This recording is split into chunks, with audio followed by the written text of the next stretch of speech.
is Mark LaPere with Green Global Real Estate Education Network. Another wonderful Wednesday here in Nashville, Tennessee.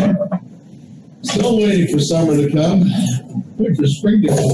Usually just jumps from winter to summer. We don't get much of the spring. But anyway, like I said before, we have deals flying around here. Lloyd's working on a deal. Wade's working on a deal. Steve probably just came from an auction working on a deal. Yeah. You did? Did you get it? No, we didn't get it. No, we didn't get it, but you know, that's what you do. Every day you hump, and some days you get them, some days you don't. But this is called business. Anyway, we are here at Green.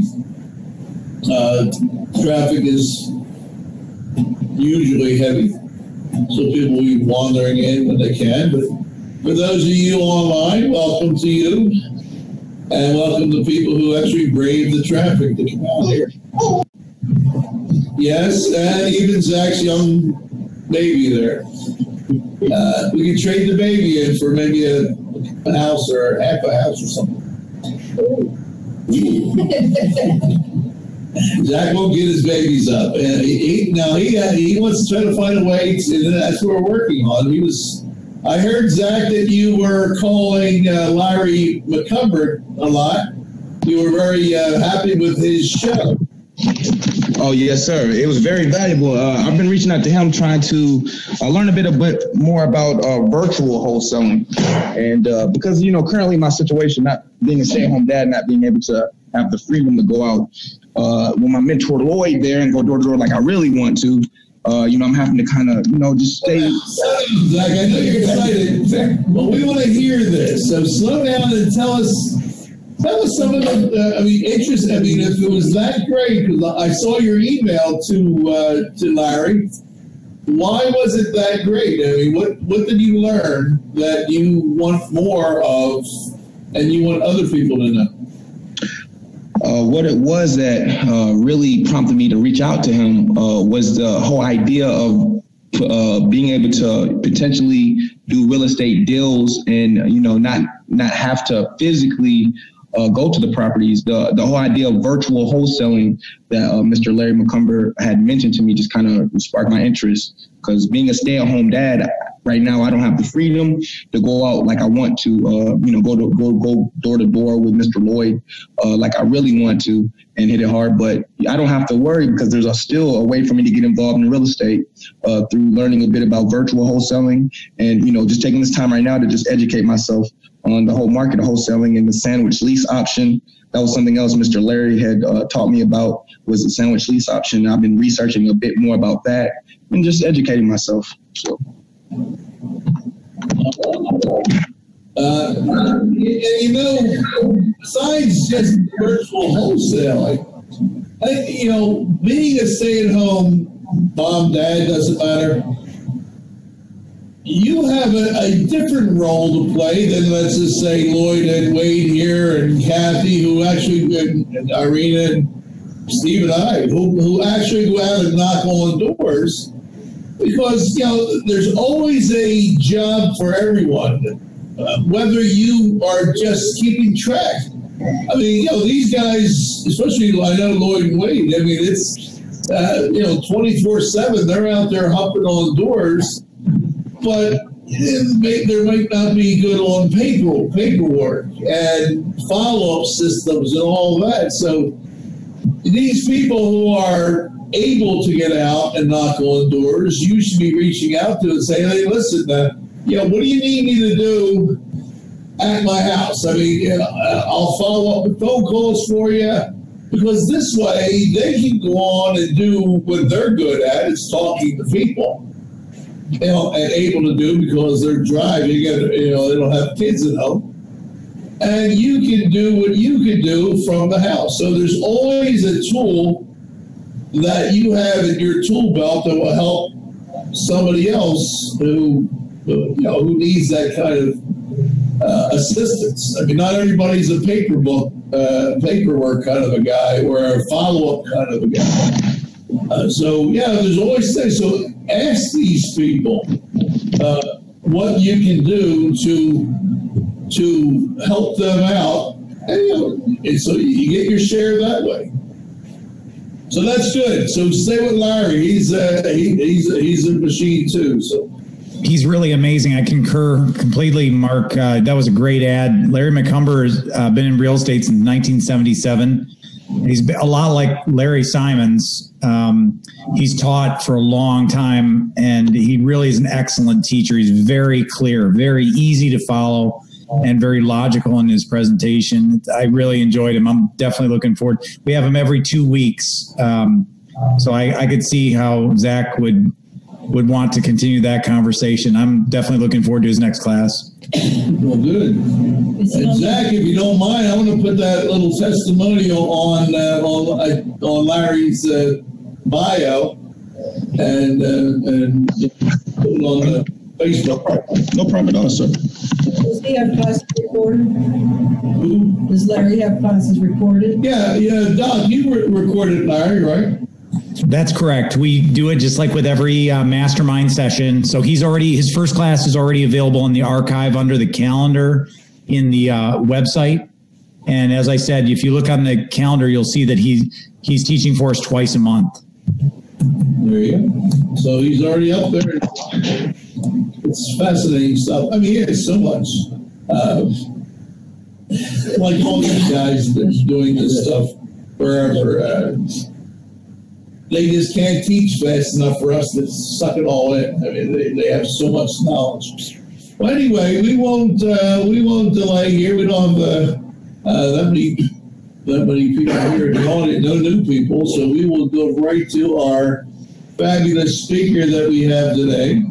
We had her once before, a couple months ago, and she wowed the audience. We will have her back again, Deborah Bishop. And her topic is... Oh, really? Well, that's unprepared. Nobody gives me anything. I'm not going to wing on this stuff. Yes, the buck stops here. The buck stops here. Deborah Bishop. Hello.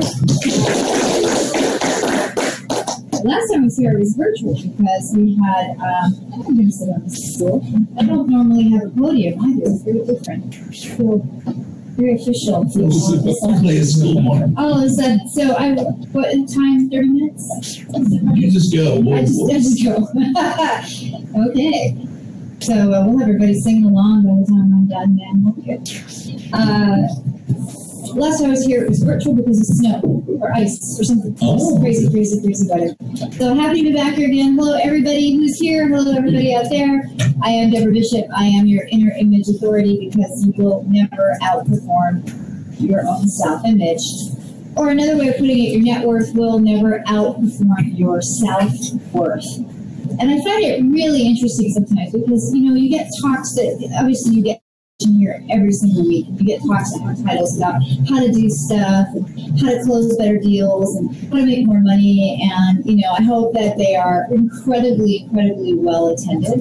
And then I find it interesting when you get to this stuff about, like, maybe who you're being in the deal, where people tend to maybe not see as much importance. And I always find that fascinating because this is actually the space, your internal story, your inner image is the place where all of that other stuff either works for you or it does not. So you can learn as many logistics as you want. You can learn how to do anything because there's training out there to do anything. And this is a great establishment for learning how to deal in the real estate world and beyond, international, right? It's got a scope. It's beautiful and it's wonderful. And it's interesting because it really is logistics. And it's fabulous logistics and it's important logistics. But who you are being actually counts for how you're going to use these logistics or whether or not they're actually going to work for you.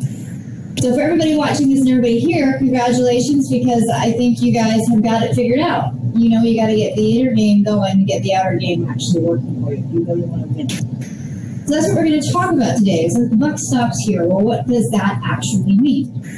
Well, yes, you could all give me $1 right now and the buck will stop here, so come on. And it also means that, here's the bottom line, you are absolutely 100% responsible for whatever life you are living right now. That's what it means when I say buck stops here.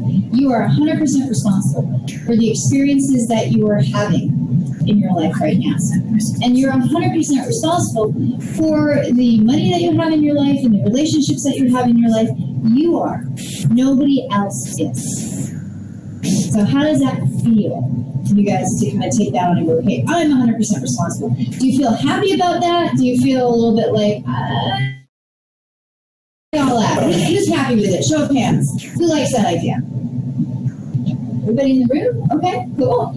And and who would be willing to admit, even though they're happy about it, that realizing you're 100% responsible for the life you're living and the success you're having, who's willing to maybe admit that there's a part of that they're not overly impressed with? Anybody willing to admit that? Thank you. Thank you. Awesome. Thank you. And the reason for that is because most of us don't really want to know that we might have anything to do with the crap, excuse my language, it's an acceptable four-letter word, okay? Crap that's going on in your life. We want to kind of say, that's not me. That's this thing that happened. That's that person who is being completely unreasonable.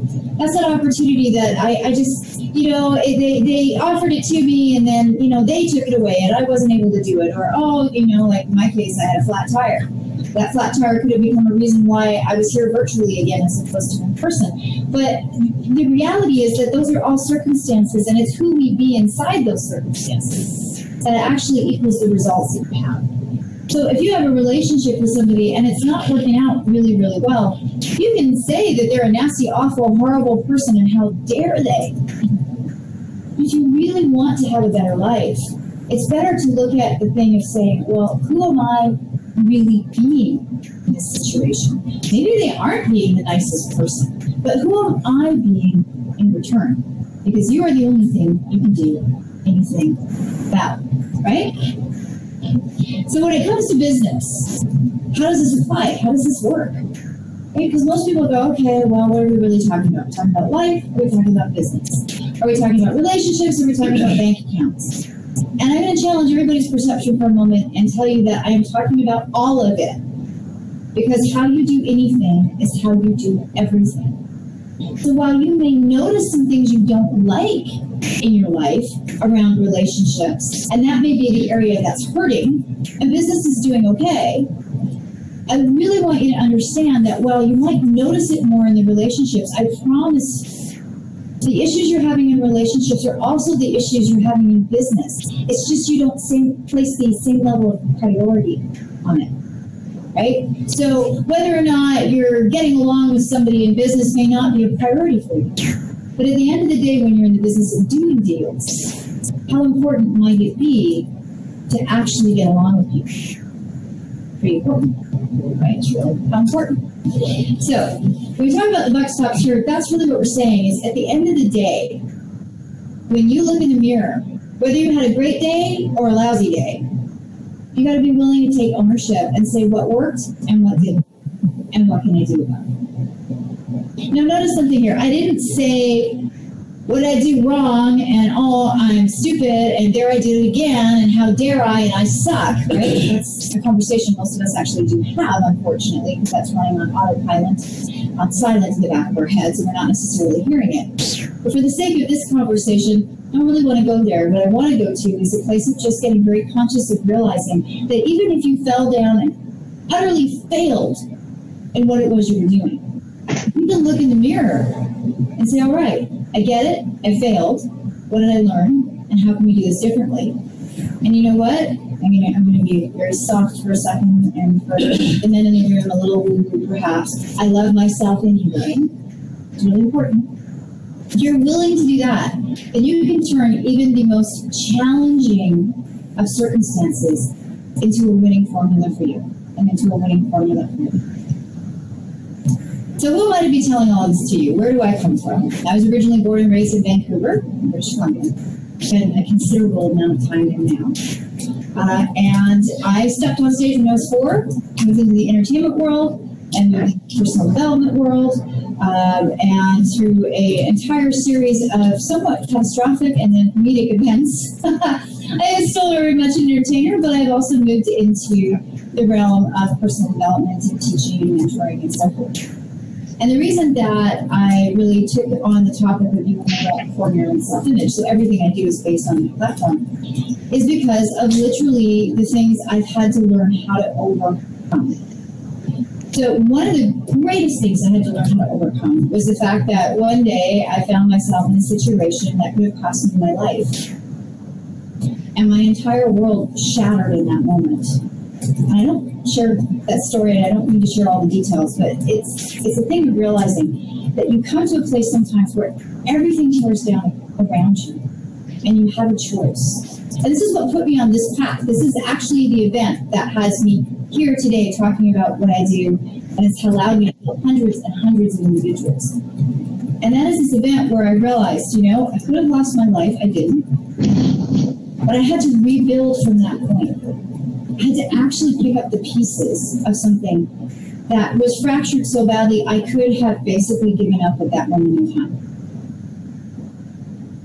And I didn't, not because I was some great, amazing human being in that moment, but because I was a little younger, I had a life in front of me, and I realized if I didn't do it, I might as well not continue to go on.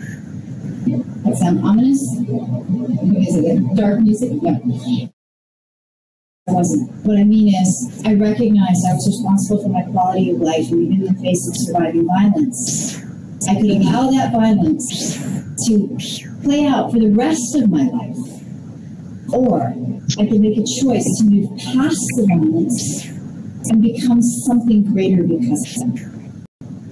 That was my choice. That's the moment that I started on this particular path. And I started to work with different methodologies and ideals and study and learn. I had some amazing mentors and amazing teachers, done some therapeutic studies. I've done a lot of alternative healing practices. I have written and produced and started and directed about 150 different shows. There's been a lot of things I've done. But inside this, there's always been this theme of self-evolution. Because you've got to move yourself forward. Nobody else is going to do it for you. Okay? Now, when it came to business, and what I started to really do in working with entrepreneurs, because I found entrepreneurs, and I've done a lot of work with real estate, a lot, surprising amount. The reason I've done it, though, is because entrepreneurs tend to have a lot of vision, and a lot of ideas, or a lot of dreams, or a lot of ambition, or all of the above. But often, putting these things in place in front of themselves so they can take the next step and take the next step and take the next step becomes really, really challenging because there's so much to do and there's so many things to think about and there's so much to learn. And we have a tendency to get very linear in how we approach it. We have a tendency to get very much, I've learned this over here, therefore that's the way it is. I've learned this over here, therefore that's the way it is. And we have a tendency to forget what really works for us, because we haven't taken the time to really figure out who we even are. Make sense? So when I was developing my methodology and putting it into practice, there was a point in time in my life where I suddenly realized I was living this really amazing, awesome life. I was living in Los Angeles at the time. And I was doing what I love to do. But I had money. So I was really good at manifesting. But I wasn't particularly great at manifesting money because I had a very, very messed up relationship. And the reason I started working with entrepreneurs is because I figured something out. I figured out that the buck stops here. Who I'm being, what I'm focusing on, and how I'm focusing on it made all the difference between whether or not I would have access to resources or continue to have a really cool life, but not necessarily be able to write checks for things when I really want them. I got to a stage where I wanted to write checks for things when I want them. Who's at that stage right now? Come on, be honest. Who's at that stage where they want to be able to write checks for things that they really want? Even if you can, are you not at the place where you want to continue to stay in that? I am. I want to stay there. I want to be able to continue to do it. So I learned something in that moment. I learned that I could take all of this idea of who I'm being, how I'm behaving, and if I'm accountable, how am I showing up, what can I change, and apply it to my relationship to money. And what happened for me was I went from about 3 years of doing work now and then, off and on. And, you know, I think those 3 years I was lucky if I made 20 grand. In fact, the last year before I made the shift, I made about 12. And I was living in LA. So interesting.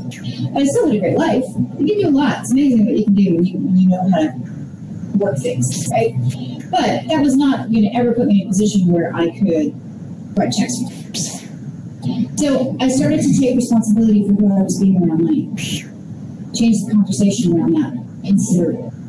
And in 16 months, I did over $360,000.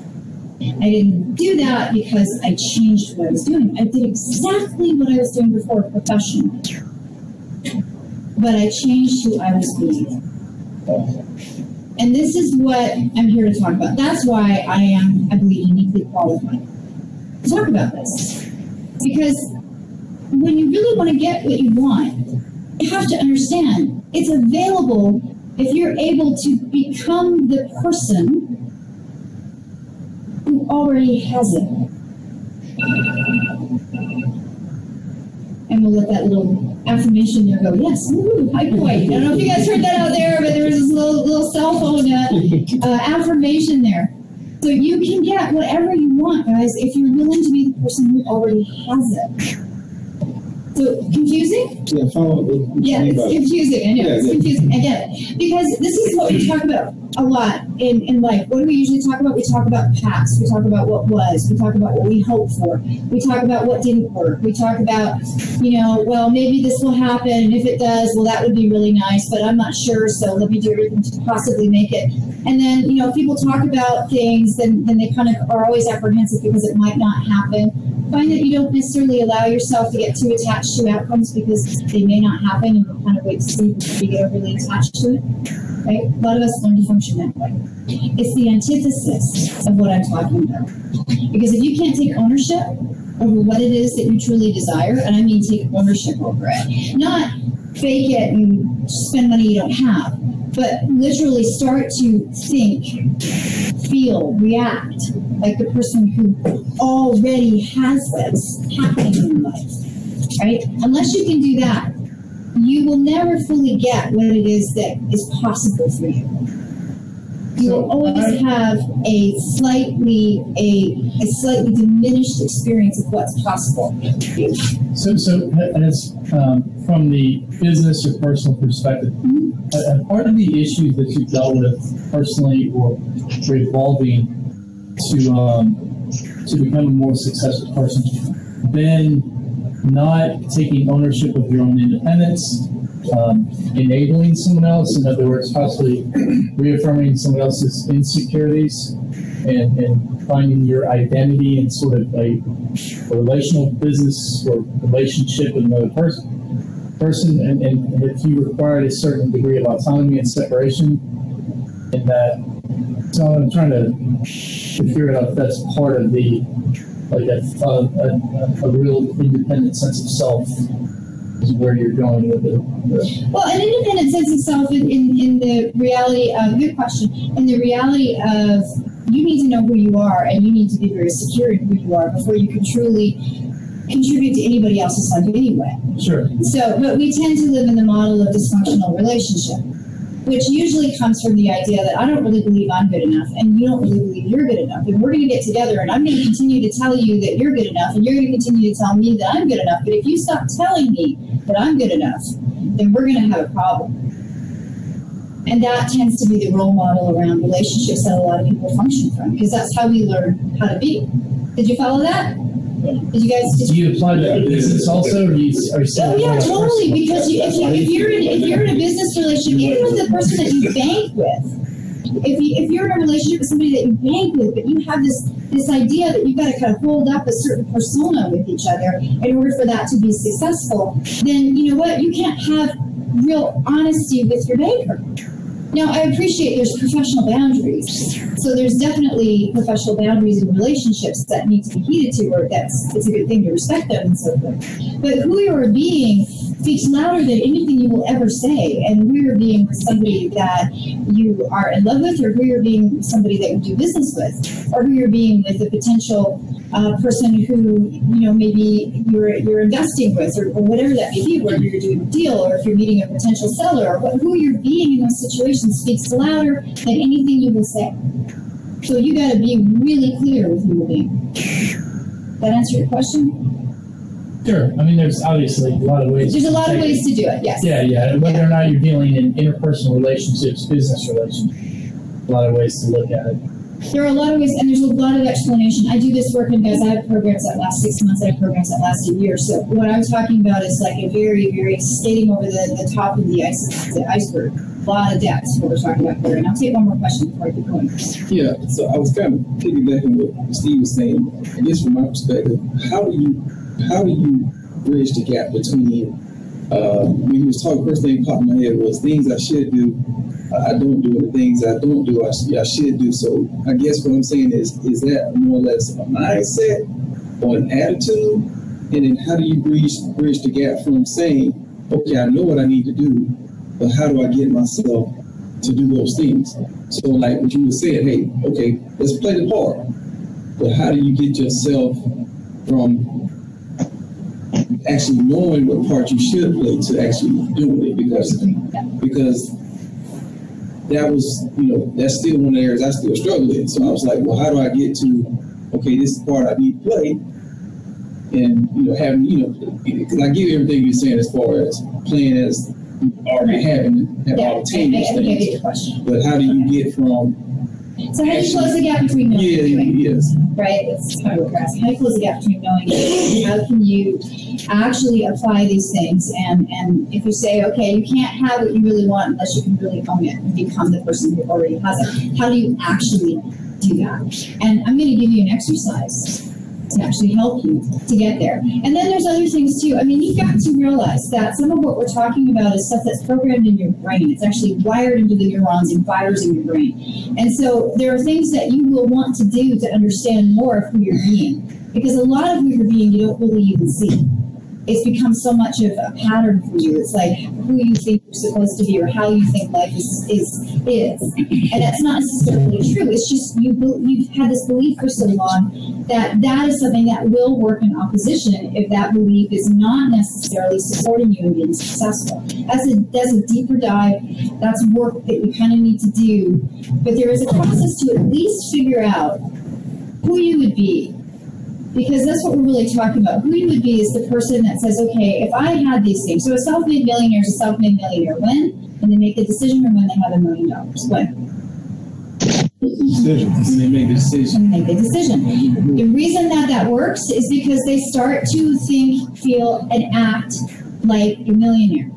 Self-made millionaire who in their process of becoming that does not now make decisions based on how much will it cost me. They are learning how to think about how much will it make me. Because if they can't make that transition, they will never become a self-made millionaire. That's what I say about owning it, becoming it. When you coach people, I'm not done. Where's Mama? Places where you're trying to live with them individually, or when I'm trying to figure out, like when I understand, and I think it's very good to have this somewhat, if you want to call it, I don't want to like be an armchair psychologist, but an understanding rooted in psychology or some form of intuitive, like psychological understanding. So when you deal with people and you're trying to teach and reach and train them, do you do that on a one-on-one basis, or how do you? What's your methodology?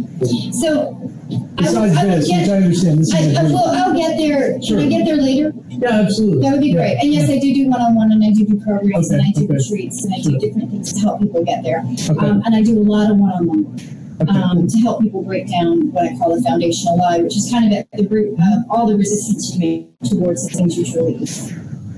Okay, so that's it. I want to give you the exercise to answer your question and also to kind of move this along so we don't run out of time, because that's very important. And what I would ask for you guys to do is, if you have note paper or something that you can make notes on, if you could do this. This would be awesome because you'll find it helpful. Because when you learn who it is that you choose to be, you need to actually have a little bit of a roadmap to keep yourself on track.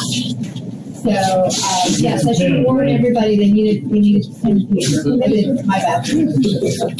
But you all watching at home, make sure you get pen and paper. That's very important. Oh, we have paper out here. We need any more pens? I got one.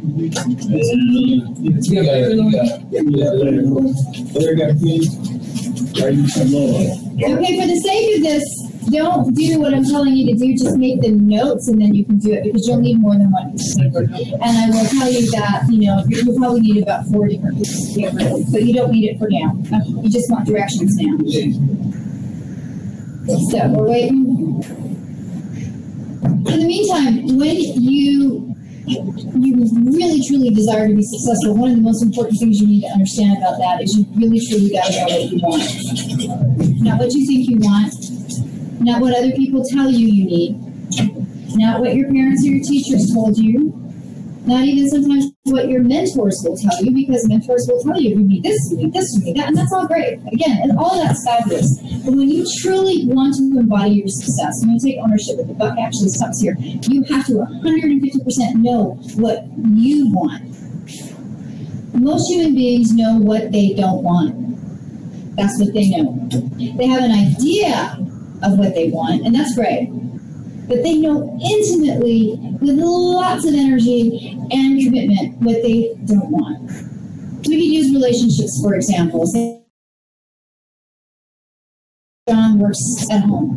Susie comes home from a long day of work, and when she gets home, the light's never on. He's never at the door to reach her. His door is always closed. She'll go in and say hi to him, and he looks at her like she's crazy and like she's infringing on his time, and it's very hurtful to Susie. Susie knows she doesn't want that. And she spends an awful lot of time telling her friends how much she doesn't want that. Right? Susie's an expert in how much that really upsets her because John doesn't appear to pay any attention to her and doesn't appear to be happy, and she thinks she's interrupting. So the problem with this is Susie is so dedicated to what she doesn't want, she doesn't understand that she's continually focusing on creating more of it in her life. Because here's the deal, your nervous system cannot not process. If your nervous system is not processing, you are no longer alive. Your nervous system is processing, we move through linear time, that means we are always moving towards something. And whatever you put in front of your nervous system, whatever you put here, you are automatically moving towards. So if, like Susie, you're telling your friends what you don't want to have happen, you're telling your friends things that you absolutely know, like I know he's going to be late, I know it's going to take, like what's going to take 3 times as long and three times as much expense. So that part of it's going to take 3 times as long, cost 3 times as much. You know, that's the rule, right? We all got to believe. People generate that and focus on it and talk about it and talk about it. Well, guess what? If you're putting that in front of you, you better believe you're going to get it. Because that's all you're giving your brain to focus on. So you can take your don'ts and your nots and your no's and you can kind of throw them aside. Because if you go, what is a don't? How do you move towards a don't?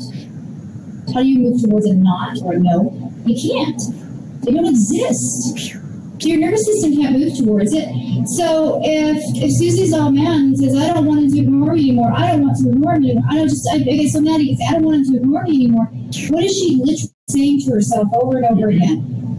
I want him to ignore me. I want him to ignore me. I want him to ignore me. Because you just take the don't out of it. It's so simple. You take the don't out of the equation and you get what you're focused on. So here's the good news. First step. When you have a whole sheet of paper, then you're going to draw a line down the middle. But for right now, just draw a little demonstration of a little line down the middle.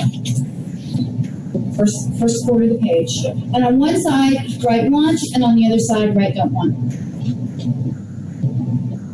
And yes, no, I don't have a PowerPoint. Would you like to see my demonstration of a PowerPoint? Yes. Okay, everybody, with whatever arm you're not writing, so it's your opposite arm. Right? Go like this, make it, this one, and now point. Yep, there's my PowerPoint. I don't use them very often. I do use them on occasion, but I'm not using it right now. So write want and don't want. Now here's the deal. You can do this for your whole life. You can do this for a deal, you can do this for an upcoming meeting, but what I recommend you do is you pick a piece, a segment, a topic. Do not just sit down and start to do this for everything under the sun, because you will never get done. So you could be going, okay, business, and then you could decide, okay, what part of business do I want to focus on? I want to focus on, how many deals I close. Okay, so how many deals I close, what does that relate to? Okay, so what type of property do I want? Or relationship-wise. For Susie to focus on, for John, she's going to be focusing on what is my experience in my relationship for when I come home. She's going to narrow the playing field. Okay, so you want to bring it to be as specific as possible so that it's not so big that you just stay lost in the process. Make sense? So we make it you can pick what you want, what you don't want. Okay, so you can pick whatever topic you want, choose whatever category. I highly recommend you use it for every part of your life. I recommend you start doing stuff like this prior to going to a really important meeting, so you get clear on what your output is and who you're going to be before you get in there. It's a really cool process. So you pick something and you basically start writing down what you want. Most people will know a few things that they want. If it's something you've been working on yourself for a while, maybe you'll know a few more than most. So what ends up happening is, like, if Susie was writing about John, Susie would be going, okay, I want to come home and the lights are on. I want to come home and he's at the front door. I don't want to feel like I'm interrupting him. I don't want to feel like I'm an afterthought. I don't want to feel like I'm making him crazy when I open the door. Well, what just happened? She went from what she wanted to where? She didn't want. Right? She went from, I want to get the light on when I come home. I want him to be at the front door. I don't want him to look at me like I'm crazy. I don't want to. And usually when we get into the don't want, we get a lot more out because we are very emotionally connected to what we don't want. We really do intimately know what we don't want. So here's the good news. When that happens, you write what you want in the want column. And when you come up with the stuff you don't want, just throw it in the don't want column. Just keep writing in the don't want column. So when you hear yourself thinking, saying, or feeling you don't want it, goes in the don't want column. And when you hear yourself thinking, saying, and feeling what you do want, put it in the want column until you're done. Okay, simple, right? Most people don't want, depending on what they look at. They can have 3 or 5 wants, and they have like 50 don't wants. It's just the way it works. That's okay. Nothing wrong with that. Be as dedicated to your don't want column as you can possibly be, because you are usually very emotionally connected. And you can use this in your favor. So that's your first step. Your second step is you leave your wants alone and you look at your don't wants. And now you're going to write this question down. You're going to look at each one of your don't wants and you're going to ask yourself this question. If I didn't have this, what would I have? If I didn't have this, what would I have? If I didn't have this, what would I have? So for Susie's thing, she's going down her list. Okay, I don't want John to look at me like I'm crazy. Well, if I didn't have that, what would I have? Well, I would have him getting up, giving me a hug. I would have him happy to see me. I would have him being kind to me, or there'd be a cup of coffee, or willing to take a break. Whatever, she's going to come up with answers. And the minute that you come up with those answers, you write them in your want column until you run out of whatever those answers are, and you cross off the don't want that you just addressed. You all with me so far? It's actually a very simple exercise. It's deep though. It gets you someplace. So basically what you're going to end up with is you're going to end up with a beautiful list of wants, which is great. You go through all your don't wants. You will have redundancy. You don't have to write the same thing 15 different times. Unless you feel for some reason like you really are supposed to do that, then listen to your intuition and write it down. Whatever you need to write down as many times as you need to write it down, because it might just be something you need to hear. So by the time you're done with the second step, your don't wants will be all crossed off, and you should have a nice want list. And at that point, I can congratulate you because you're ahead of 97% of the population. 90% of the population do not know what they want. There is no mistaking why there's 3% that have the majority of the revenue. Because there's 3% that actually know what they want. So we don't stop here though. This is cool, now you got a great want list. People don't realize they can become expert wanters. They can be so into the wanting of it They can say, I've wanted this for years. I just wanted to always have this. I want it so bad. I don't know why I don't have it, but man, I want it. And they're stuck in the wanting of something. They can't quite give themselves permission to have it. They don't quite know how to show up.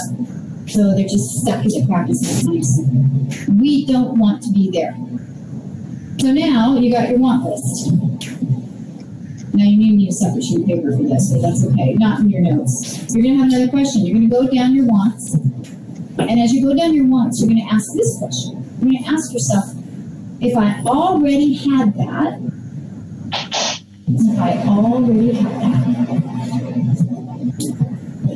whatever it is, if Susie already had John greeting her at the door, giving her a hug, she already had that.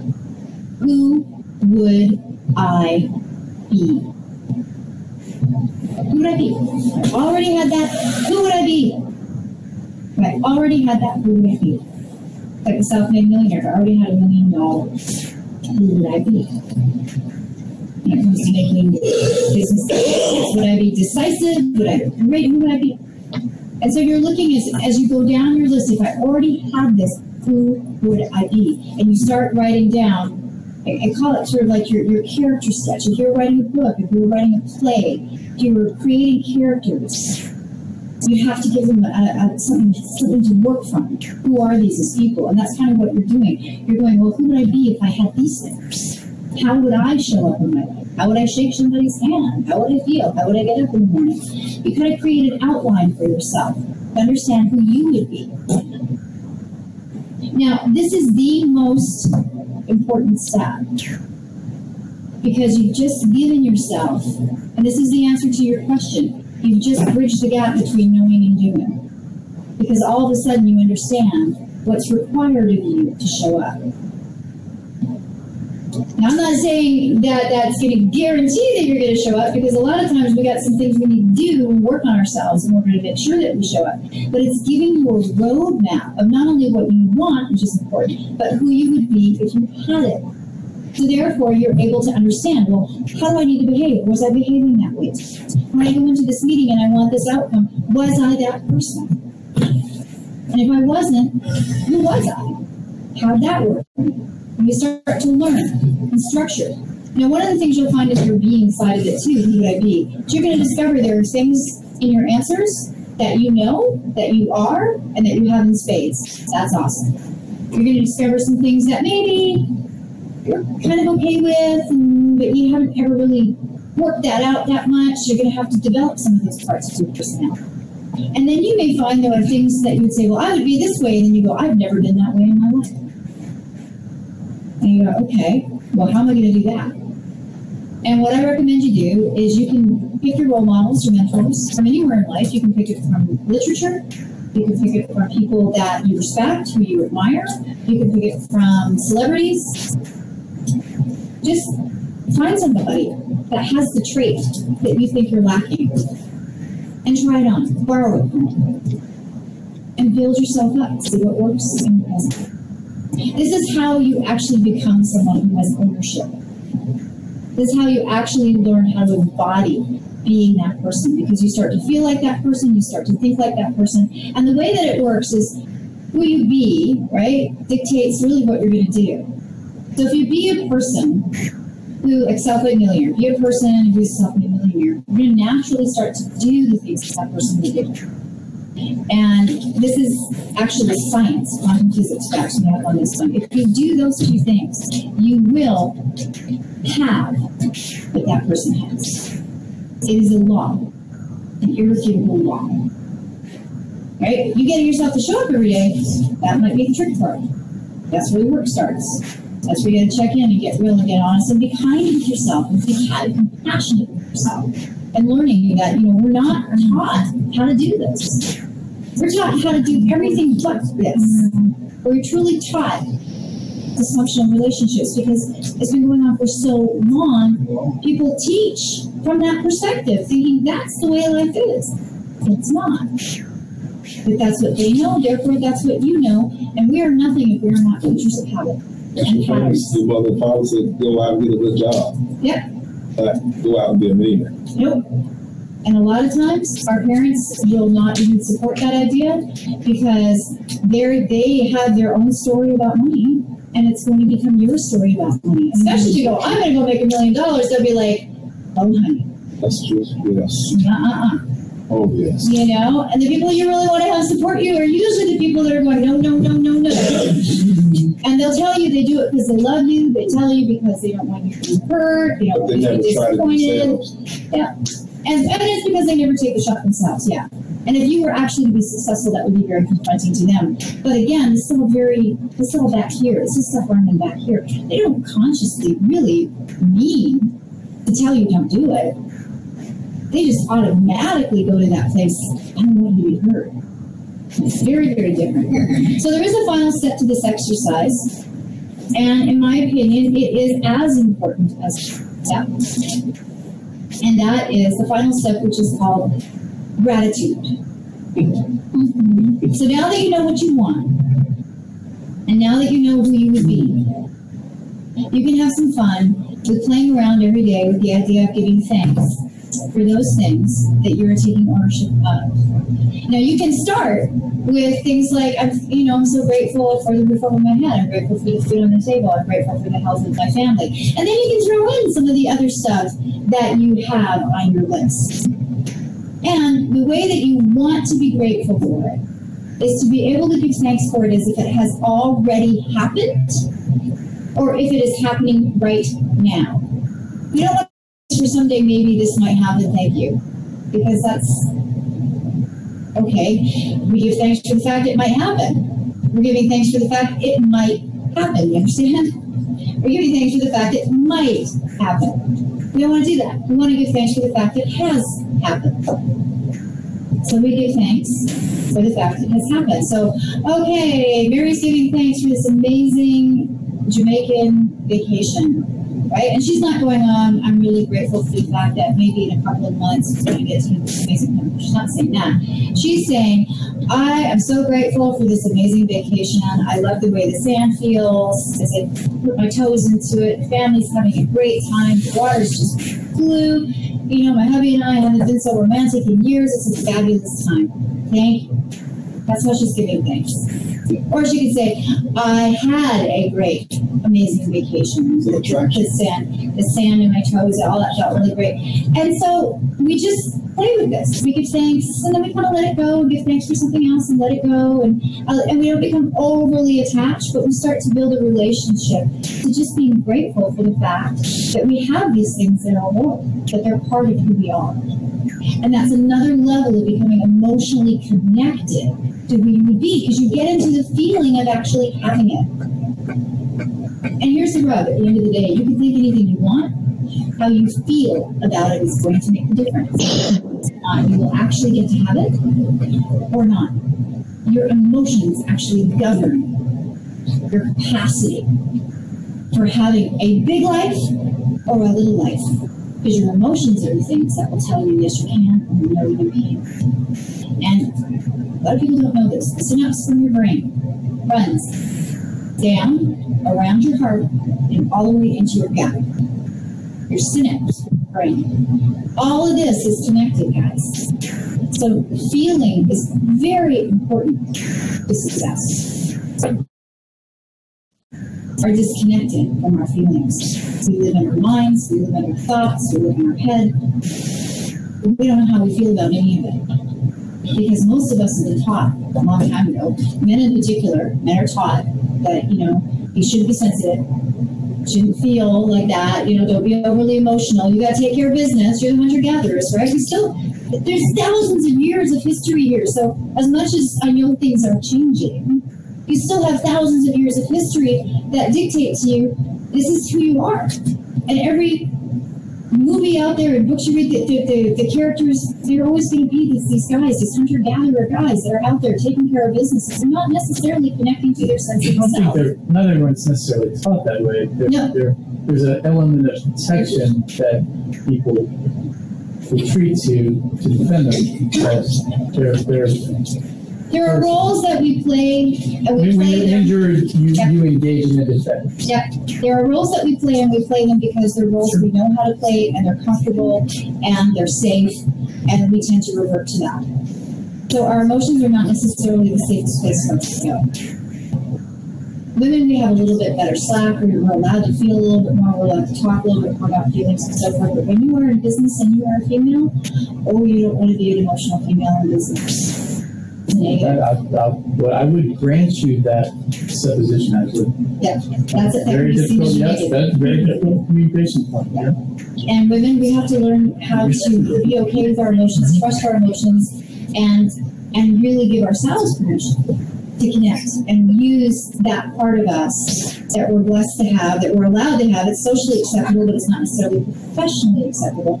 We have to learn how to bring that into a professional experience. We've got challenges on both sides of the table. But the most important point is we have to stop leaving our emotions out. We actually do have to know what we feel. So let me ask you this. I actually, as a man, and I'm sense that you have a very intuitive sense of people, and that's important. You should be sitting on this side. This is my better side. I'm sorry. I'll take that into account next time. You're fine. So, sometimes as a man, I am actually so intensely egalitarian that I contemplate no difference in any human being. So I have the same expectation of everybody, despite of any emotional attachment to it. And I've actually found that sometimes people sense that is disconnected when it has nothing to do with that. I have no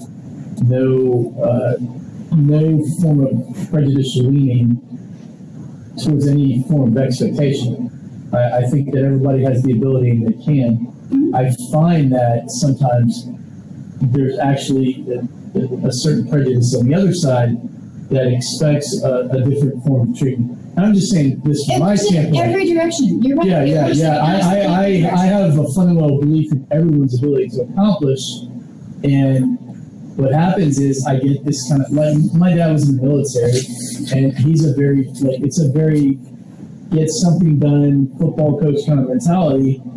And I have that same expectation of, if you go down that path, it's still, there's a certain mentality. It's not, and so in other words, I have some of these issues in communication with other people where they think that I don't empathize when I do. Mm-hmm. So I'll ask you this, and you run into that challenge, because again, it's great, and then thank you for sharing, because this is a management challenge. In other words, I think you were very appropriately focused on someone's self-worth and their self-identity and understanding themselves.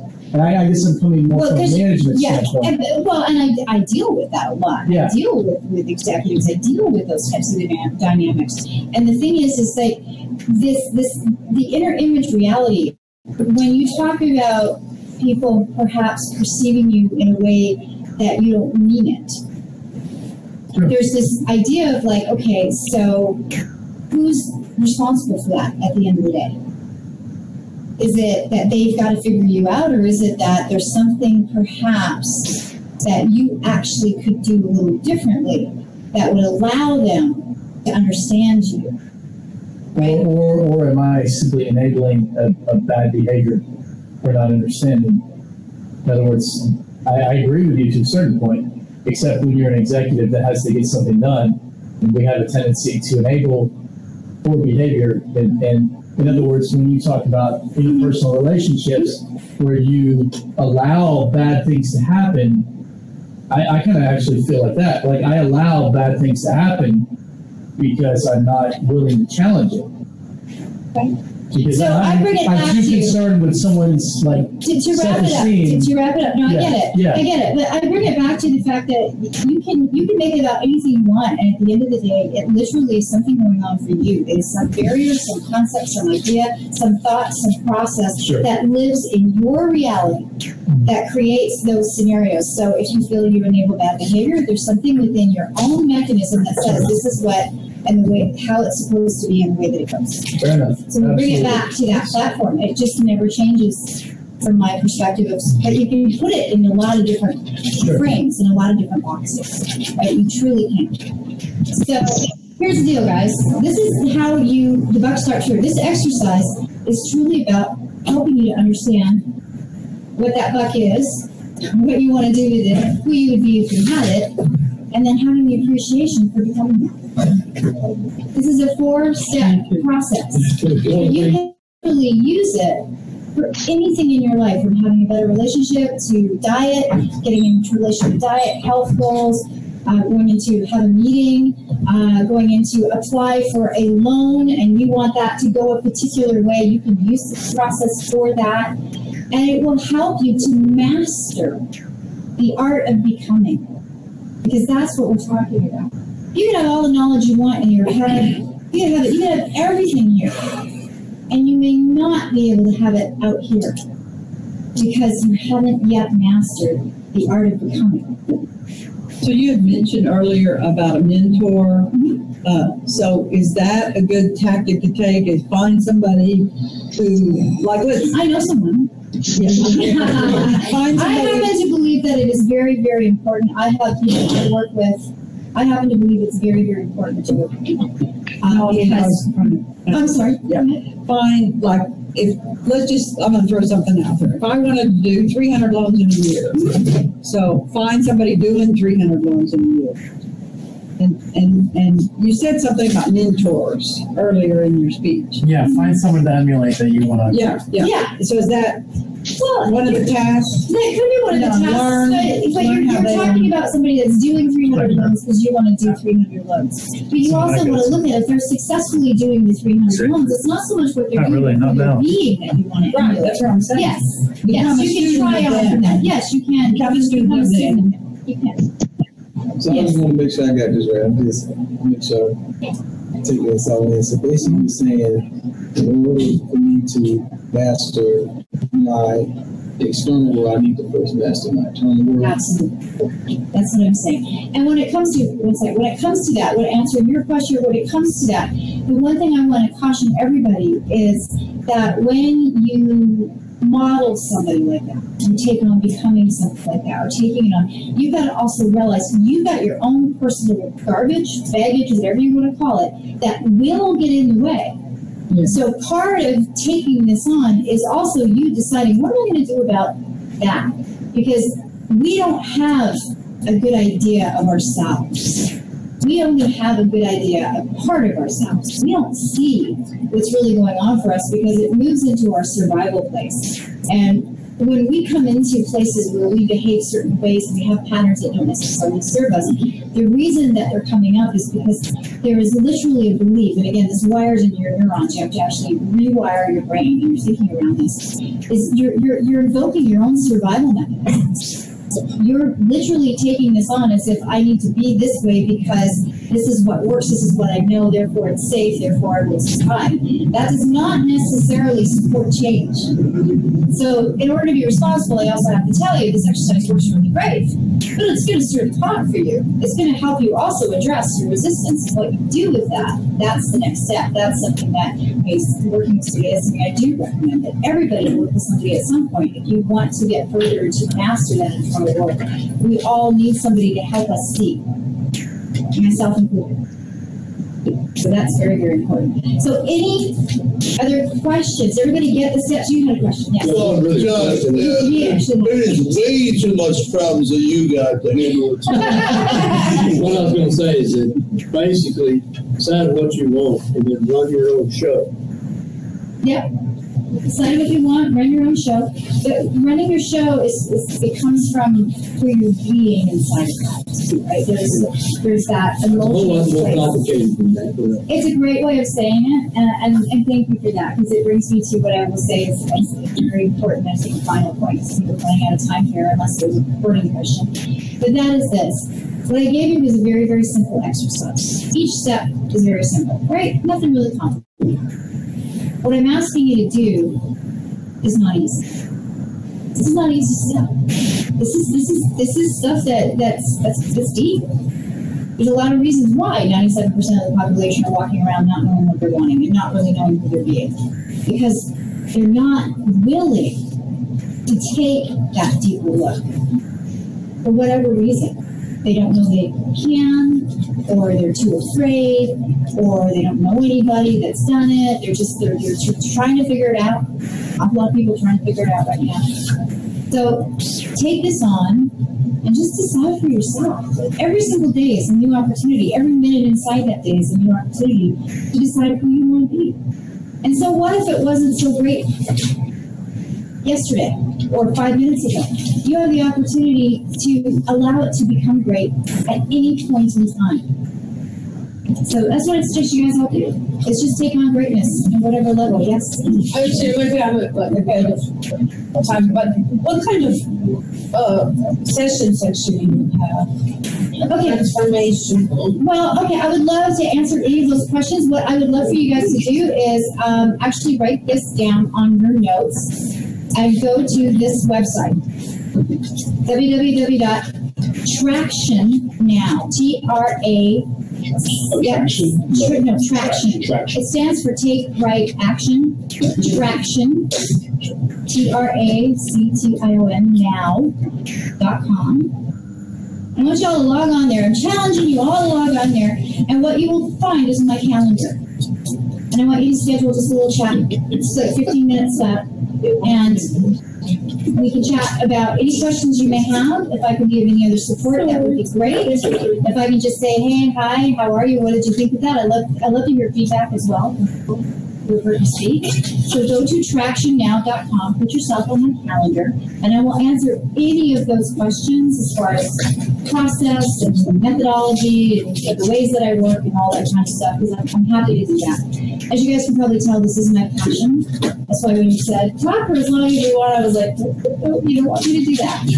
But I appreciate your attention. I appreciate you guys being the ones who showed up and everybody out there being the ones who showed up. So just go forth and be the best that you can be. If you do that every single day, you'll have a pretty awesome life. Yeah, all right. Wow, thank you, Deborah. Deborah Bishop, Traction.com. Traction Now. Traction Now. Traction gets you tracking. That's tractionnow.com. That will get you to my calendar. That is not my website. That's just my calendar. All right. Well, that was unbelievable.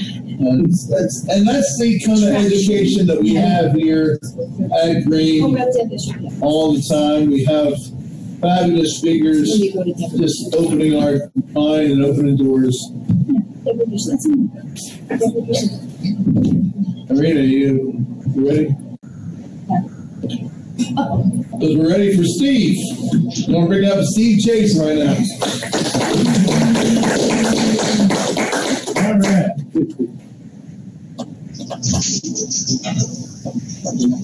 Well, anyway, I was obviously always find these conversations interesting. Having made many mistakes in management in my life, you try to look at certain things, and obviously we all work within our own talent level and base, and then when you get into certain businesses, you leverage and you extend out to others. And so a lot of how we function, interact, is not, some of it's a part of how we view ourselves. And I think that's an incredibly important concept. I try to actually reach out to people from that perspective of you have to understand yourself. You understand how you're happy, how you're going to proceed, what your passion is, what your values are, and how are you going to overcome your shortcomings. And then sometimes it's not just the personal side, it's the management side. It's how you interact with other people. So, that is not always easy, believe me. You go through many iterations of that in business that can be difficult. So anyway, got some pretty exciting things coming up soon, guys. Just so you know, in the process of upgrading the back office, and this is all coming in the relatively near future. It's an exciting time to be a part of Green. And anyway, did you guys, I assume we covered all the questions we have. Anything that you wanted to ask, Deborah? I think we rushed Daniel off the stage a little early last week. He had a really, really good topic with it, but we were getting a little short on time. I think a lot of people wanted to ask you. You were this one. Yeah, he was talking about John. Yeah. So, trying to win. Yeah, that's. We want to make sure we engage in the conversation. So part of even not just bringing it, but actually, if you've got a question on your mind, you know, to reach out to the person that's trying to communicate, getting that out there. So, no, but anyway, great presentation. Thanks. I'm one of the first people to agree with the perspective of there's something that you have to recognize in yourself. We all have our little sayings and aphorisms and whatever. One thing I like to say is that 90% of the world's problems, 90% of the people can be solved by looking in there. So you don't need anyone else to give you fundamentally an affirmation. You have to make it for yourself. And whatever makes you connect to that point. And I'm not claiming to be the guy that can find it. You know, like I said, I mean, you know, you're a football guy. I know that. Not everyone makes that emotional connection. I know, Lloyd, you're we're all got kind of these football guy types right here. Mark's a football guy. Way down But anyway, sometimes the aggressive kind of male mentality is not always as empathetic as it should be in business. And so this self-awareness is very important at different levels for different people to understand who they are, how they function, how they get along within the team, and then for us to understand sometimes also if we're being too aggressive, too dominant, you know, too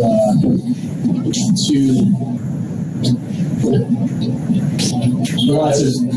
No, that's okay. No, I was saying so too lots of things. So these are all really good topics because ultimately you got to make that decision yourself to go out and do something and be productive and get ahead, and no one's going to hand it to you on the plate. And I think really understanding yourself is important. So anyway, Deborah, thank you. Guys, thanks for coming. And feel free to mingle, trade business cards. We'll do it again next week. Appreciate it.